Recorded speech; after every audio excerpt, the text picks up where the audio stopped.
Even Sydney's landmark Opera House is obscured. The skies along Australia's eastern rim turned red. Local residents said it was like scenes from the apocalypse. A huge storm swept millions of tons of dust from the outback across eastern Australia, blacking out towns, disrupting traffic, and forcing Sydney's airport to shut down altogether. The country, in the midst of its worst drought in living memory, environmentalists have blamed global warming for the extreme conditions. Nicholas Glass has this report. Apocalypse. The future's bright. Well, not so bright if you woke up in Sydney this morning. The future's orange. Well, that's for certain. At least for a few hours it was.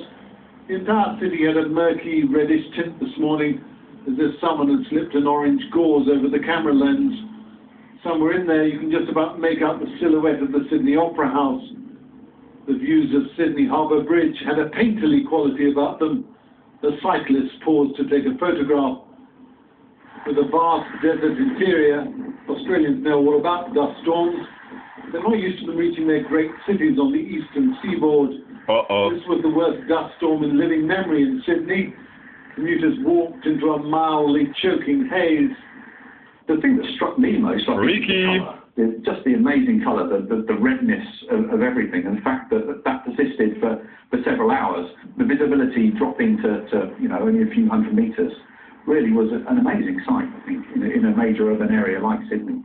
I've seen pictures of people out jogging in it, which suggests it can't have been too bad. You wouldn't go for a jog if the dust was choking you. So I think kind of planet mutation. Too horrible to actually be in, but just amazing to be walking around and feel like you're almost on another planet. I guess. Yeah, you fucking are. It's like Mars. Yeah. Mm. We're looking at probably at least a 1 in 50 year, if not a 1 in 100 year event.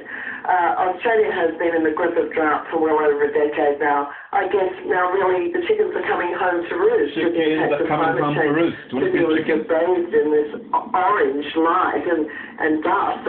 You couldn't see anything. And I can tell you I've come home this evening and my house is just covered in orange dust. It's extraordinary.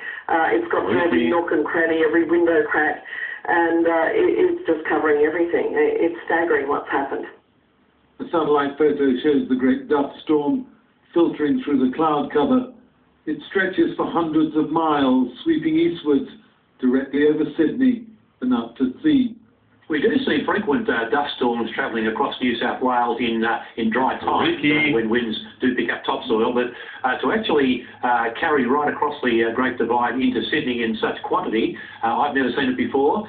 We have had dust storms in Sydney before, but I've never seen one as intense as the one we saw earlier this morning, so I'd have to say very unusual. The airport came to a standstill briefly. Dust particles triggered a lot of fire alarms, and some complained of respiratory problems. But nothing, even talk of Armageddon, to keep the guys off the beach. This was Manly, and this was Bondi.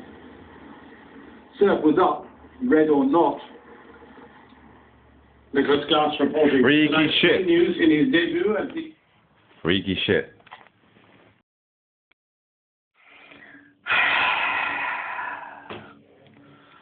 I told you I could fold space, and I told you I could mutate the entire human race, and I told you you'd have to measure my effects from out in fucking space, and that's why you got sand all up in your face.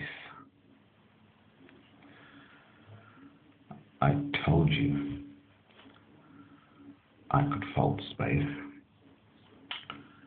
and I told you I could mutate the entire human race, and I told you you'd have to measure my effects from satellites out in space, and that's why you've got sand all up in your fucking face. And I told you I could fold space, and I told you I could mutate the entire human race, and I told you my effects you'd have to measure from satellites out in space, and that's why you've got fucking sand all up in your face. You see, I told you I could fold space, and I told you it'd mutate the entire human race, and I told you you'd have to measure my effects from out in space, and that's why you got sand all in your fucking face.